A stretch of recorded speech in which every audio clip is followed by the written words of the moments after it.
নমস্কাৰ সকলোকে স্বাগতম জনাইছোঁ মোৰ ইউটিউব চেনেললৈকে এটা গুৰুত্বপূৰ্ণ বিষয় এইটো ভিডিঅ'ৰ জৰিয়তে আলোচনা কৰিব বিচাৰিছোঁ ৫৫৫০ পদৰ ফিজিকেল ডকুমেণ্টছ ভেৰিফিকেশ্যন যেহেতু সমাপ্ত হ'ল আৰু ইয়াৰ লগে লগে হয়তো যিখন প্ৰভিজনেল লিষ্ট সেইখন আগষ্ট মাহত প্ৰকাশ পোৱাৰ সম্ভাৱনা আছে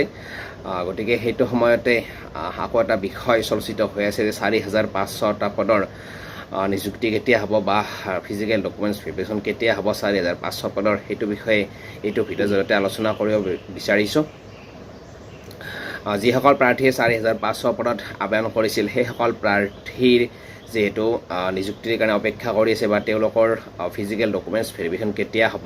সেইটো বিষয়ে যেহেতু বহুতে জানিব বিচাৰি আছে আৰু সেইটোৱে আলোচনা কৰিব বিচাৰিছোঁ যেহেতু ৫৫৫০টা পদৰ ফিজিকেল ডকুমেণ্টছ ভেৰিফিকেশ্যন সমাপ্ত হ'ল যদিওবা যিখিনি প্ৰাৰ্থী এবচেণ্ট আছিল ৫৫৫০ পদৰ ভেৰিফিকেশ্যনৰ সময়ত সেইখিনি প্ৰাৰ্থী আকৌ মাতিছে কিন্তু জেনেৰেলি ফিজিকেল ডকুমেণ্টছ ভেৰিফিকেশ্যন সমাপ্ত হ'ল আৰু এতিয়া আগষ্ট মাহত যিখন ছেকেণ্ড প্ৰভিজনেল লিষ্ট সেইখন প্ৰকাশ পোৱাৰ সম্ভাৱনা আছে তাৰ লগে লগে ৪৫০০ পদৰো কিন্তু ফিজিকেল ডকুমেণ্টছ ভেৰিফিকেশ্যন কম দিনৰ ভিতৰতে আৰম্ভ হ'ব ইতিমধ্যে শিক্ষা বিষয়া ৰঞ্জনা সেনাপতি বাইদেউ সেইদিনা সংবাদমেলযোগে কৈছিল যে ৫৫৫০টা পদৰ কামখিনি সমাপ্ত হোৱাৰ লগে লগে ৪৫০০ পদৰো কামখিনি আৰম্ভ হ'ব সেই হিচাপত চাবলৈ গ'লে আগষ্ট মাহৰ শেষৰ পৰ্যন্ত বা ছেপ্টেম্বৰৰ মাজভাগত কিন্তু ৪৫৫০টা পদৰ কামখিনি আৰম্ভ হোৱাৰ যথেষ্ট সম্ভাৱনা আছে আৰু যদিহে শিক্ষা বিভাগে চৰকাৰে অক্টোবৰ ১০ তাৰিখে ৫৫৫০টা পদৰ লগত একেলগে নিযুক্তি দিয়ে ৪৫০০ পদৰ তেতিয়াহ'লে কিন্তু আগষ্টৰ শেষৰ ফালে মাত্ৰ ছেপ্টেম্বৰ মাজভাগত ৪৫০০ পদৰ ফিজিকেল ডকুমেণ্টছ ভেৰিফিকেশ্যনৰ কাৰণে লিষ্ট পাব্লিছ হোৱাৰ সম্ভাৱনা থাকিব গতিকে প্ৰাৰ্থীসকলে কিছুদিন অপেক্ষা কৰিব লাগিব আৰু যদিওবা ৫৫৫০টা পদৰ কামখিনি সমাপ্ত হোৱা নাই তেতিয়ালৈকে কিন্তু ৪৫০০ পদৰ কাম আৰম্ভ নহয় গতিকে সেইফালৰ পৰা চাবলৈ গ'লে ৫৫৫০টা পদৰ ডকুমেণ্টছ ভেৰিফিকেশ্যনৰ কামখিনি যদিওবা সমাপ্ত হৈছে কিন্তু এতিয়া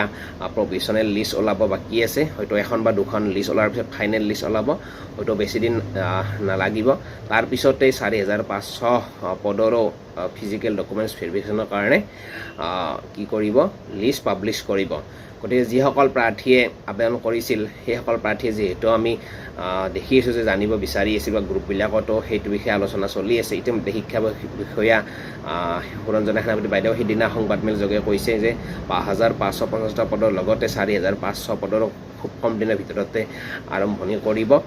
আৰু সেই হিচাপত চাবলৈ গ'লে কিন্তু মই যিখিনি ক'লোঁ যে আগষ্টৰ শেষৰ ফালে নতুবা ছেপ্টেম্বৰৰ মাজভাগত প্ৰকাশ পোৱাৰ সম্ভাৱনা থাকিব আৰু সেইকাৰণে প্ৰাৰ্থীসকলে বেছিদিন অপেক্ষা কৰিব নালাগে তথাপিতো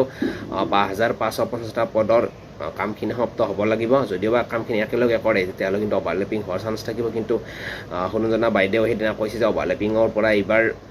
প্ৰাৰ্থীসকল মুক্ত হ'ব আৰু অভাৰলেপিঙৰ কাৰণে কোনো প্ৰাৰ্থী যাতে বঞ্চিত হ'ব নালাগে তাৰ কাৰণে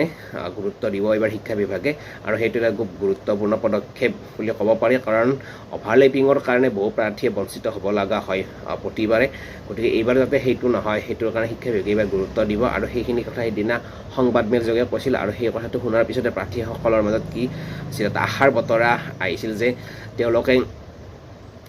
মেক্সিমাম প্ৰাৰ্থী কি হয় যে অভাৰলেপিঙৰ কাৰণে বঞ্চিত হ'ব লগা হয় এইবাৰ সেইটো নিশ্চয় নহ'ব বুলি আশা কৰিব পাৰি কাৰণ GT/BGTৰ কামখিনি শেষ হোৱাৰ পিছত এই ৫৫৫০ পদৰ যদি কামখিনি কৰে তেতিয়াহ'লে অভাৰলেপিং নিশ্চয় নহয় আৰু ৫৫৫০ পদৰ কামখিনি ফাইনেলি ছিলেকশ্যন হোৱাৰ পিছত ৪৫০০ৰ কামখিনি কৰিলে নিশ্চয় অভাৰলেপিং নহয় বা এজন প্ৰাৰ্থীয়ে এটা বা দুটা পোষ্ট কেতিয়াও দখল কৰিব নোৱাৰে গতিকে আমি অনুৰোধ কৰিম পুনৰবাৰ যে শিক্ষা বিভাগে এই বিষয়টো গুৰুত্ব দিয়ে